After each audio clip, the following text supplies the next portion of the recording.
Imagine walking into a World Cup stadium in 2026.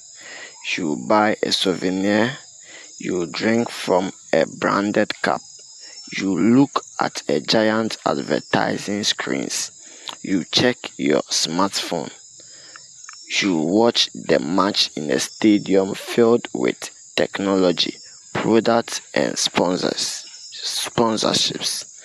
Now here is the shocking part. Many of those things may have connections to China, yet China's national team won't be on the field. How can the country be almost everywhere at the World Cup except in the tournament itself? Today, let's explore one of the most fascinating stories in modern football and global economies. Most people think the World Cup is only about football. It isn't. The World Cup is also one of the largest business events on earth. Millions of people watch it. Millions travel for it. Companies spend enormous amount of money to be associated with it. Behind every goal, every celebration, and every trophy presentation is a giant economic machine, and China understands this very well. For decades, China has focused on something many countries ignored: manufacturing, infrastructure, supply chain, technology. While many nations concentrate on consuming products, China concentrated on producing them. Today, China manufactures a significant share of the world's goods, from electronics and machinery to clothing and construction materials. China's presence can be found almost everywhere. The World Cup is not exception. Look beyond the players. Look beyond the scoreboards. Look behind the scenes. Chinese companies have often appeared among World Cup sponsors.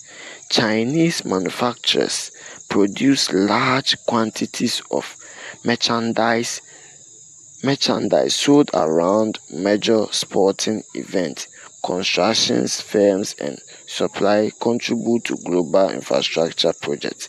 Technology companies provide products used by fans worldwide. In many ways, China's influence extends far beyond football itself. The game lasts 90 minutes. Business lasts for decades. This raises an important question. Why is China also influential economically but not yet a football powerhouse? China has over a billion people. It has resources, it has investments, yet qualifying consistently for World Cup has remained a challenge. The answer may reveal something bigger than football. Economic success and sporting success are not the same thing.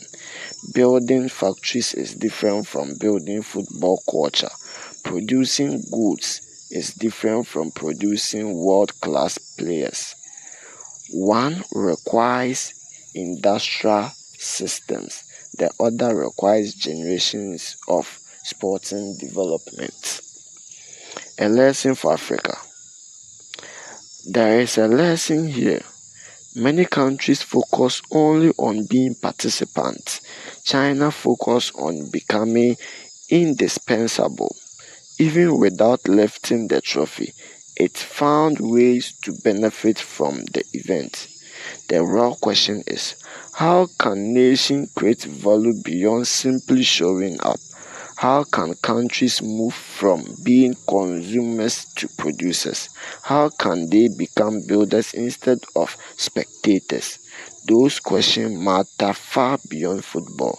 They matter for economic development, education, technology and national progress. China may not be on the field, but its influence can still be felt throughout the World Cup ecosystem. That teaches us something important. Power is not only measured by who scored the goals, power is also measured by who builds the stadiums, supplies the product, owns the technology, and shapes the economy behind the event. The future belongs not only to those who participate, it belongs to those who create value. If you enjoyed this video, subscribe, share and let me know your thoughts in the comments. Is it better to play the game or